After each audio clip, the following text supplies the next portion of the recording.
Salut! Ich will euch mal heute eine Weise, wie man einen Victorinox Feuer mischt.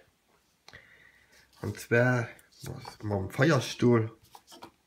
Wir haben hier Kieferholz, das gut herzhaltig ist. Und da kann ich hier das Holz ein bisschen abfächern.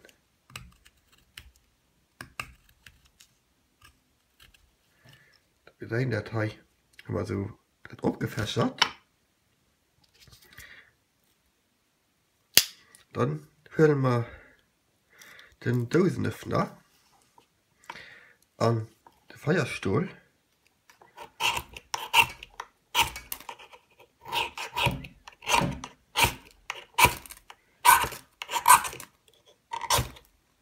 Und dann können wir so Feuer draus machen.